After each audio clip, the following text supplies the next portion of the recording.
اعوذ باللہ من الشیطان الرجیم بسم اللہ الرحمن الرحیم رب اشرح لی صدری ویسر لی امری واحلل عقدۃ من لسانی یفقہوا قولی۔ بعض قرآنی کلمات کے فضائل، اس میں سب سے پہلے ہم دیکھتے ہیں لا الہ الا اللہ کہنے کی فضیلت۔ لا الہ الا اللہ کا اقرار جنت میں جانے کا باعث ہے۔ حضرت عثمان رضی اللہ تعالیٰ عنہ کہتے ہیں کہ رسول اللہ صلی اللہ علیہ وآلہ وسلم نے ارشاد فرمایا کہ جو شخص اس حال میں مرے کہ اسے لا الہ الا اللہ کا علم یقین ہو تو وہ جنت میں جائے گا۔ اسے مسلم نے روایت کیا ہے۔ اور لا الہ الا اللہ کا اقرار قیامت کے روز شفاعت کا باعث ہوگا۔ حضرت ابو ہریرہ رضی اللہ تعالیٰ عنہ سے روایت ہے کہ نبی اکرم صلی اللہ علیہ وآلہ وسلم نے فرمایا کہ قیامت کے روز میری سفارش سے فیض یاب ہونے والے لوگ وہ ہیں جنہوں نے سچے دل سے، یا آپ صلی اللہ علیہ وسلم نے فرمایا جی جان سے لا الہ الا اللہ کا اقرار کیا۔ اسے بخاری نے روایت کیا ہے۔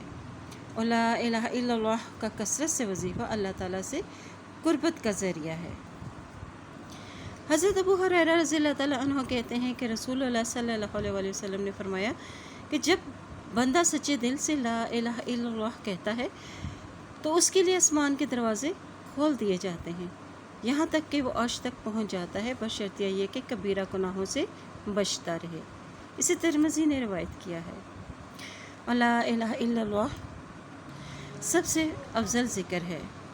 حضرت جابر رضی اللہ تعالیٰ عنہ کہتے ہیں کہ رسول اللہ صلی اللہ علیہ وسلم نے فرمایا کہ بہترین ذکر لا الہ الا اللہ اور بہترین شکر الحمدللہ ہے، اور ایک مرتبہ لا الہ الا اللہ کہنے سے جنت میں ایک درخت لگتا ہے۔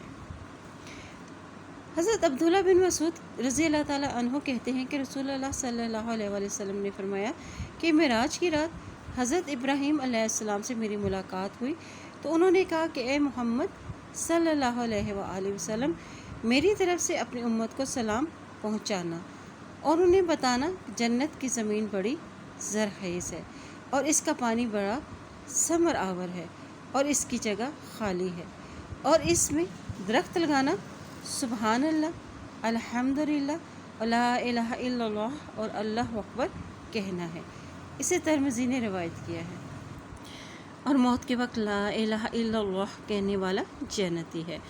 حضرت معاذ بن جبل رضی اللہ تعالیٰ عنہ کہتے ہیں کہ رسول اللہ صلی اللہ علیہ وآلہ وسلم نے فرمایا کہ مرتے وقت جس کی زبان پر آخری الفاظ لا الہ الا اللہ ہوں گے وہ جنت میں جائے گا۔